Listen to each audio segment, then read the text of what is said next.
Hello everyone. Welcome back. In today's video, I'll show you the available form fields in BoldSign and how to use them. Form fields are interactive elements within documents that are used to collect essential information from signers and also provide details to them. BoldSign offers support for 16 form fields, including signature, initials, title, company, text box, date signed, label, hyperlink, checkbox, radio button, name, email, dropdown, attachment, image, and editable date. Let's create a new document to experiment with the form fields. For instance, let's assume a scenario where an individual reaches out to our company through email, expressing interest in our current job opportunities. As the HR manager, it's crucial for me to collect fundamental information from this individual to determine whether there are any job openings that align with their profile. Additionally, as part of this process, I will be responsible for sending out the registration form to individual attendees, where they can provide their registration details. Let's start by clicking the Create New button, selecting the Create New Document option, and navigating to the Prepare Document page. I upload the job application form I want to use onto the page. Then I check the remaining sections and click the Next button. Now, let's move on to adding the necessary form fields. I'll begin with the Personal Information section. I'll drag and drop the name field onto the form. This is where candidates should input their full name. The field will automatically be pre-filled with the candidate's name. It can also be edited if necessary. Since this field is required, I'll check the required checkbox. Then I drag and drop the email form field into the document, which is similar to the name field. I'll drag and drop the radio button field for the gender options.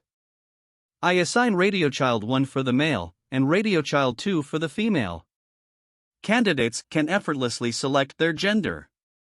Then I'll drag and drop the Date Picker field.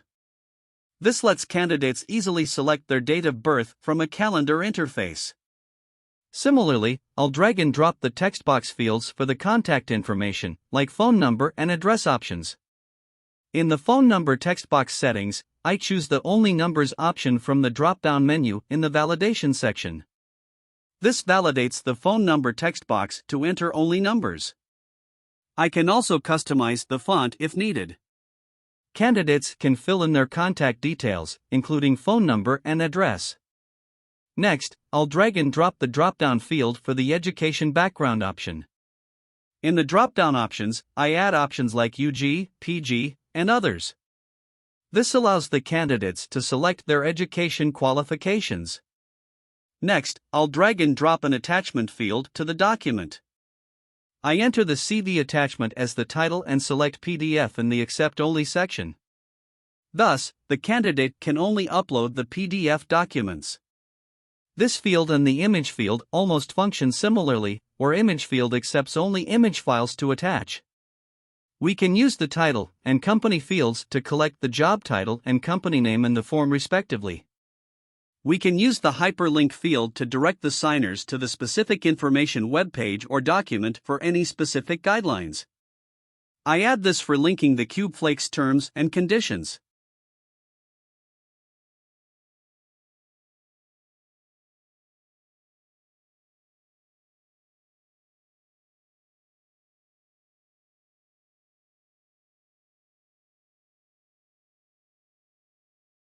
Next, I drag and drop the checkbox field for the acknowledgement message. Signers should check this before completing the signing process, hence making it as required. Finally, I'll drag and drop the signature and date signed fields to the bottom of the document. Candidates can directly sign the application using this field. The date signed field will automatically fill when the document is opened for signing and the value cannot be edited. Let me ensure my changes once and send the document out for signature.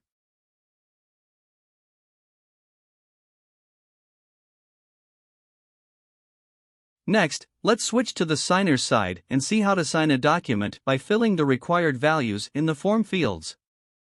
When I click the Review and Sign button on the signature request email, I am navigated to the document signing page.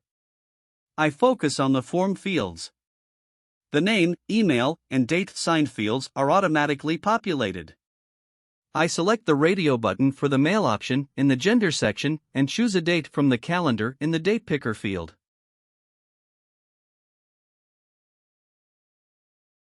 Next, I enter the phone number. The phone number text box only allows the entry of numbers. If I enter any letter or space, an error message pop up, alerting me to use numbers only. Then, I enter the address.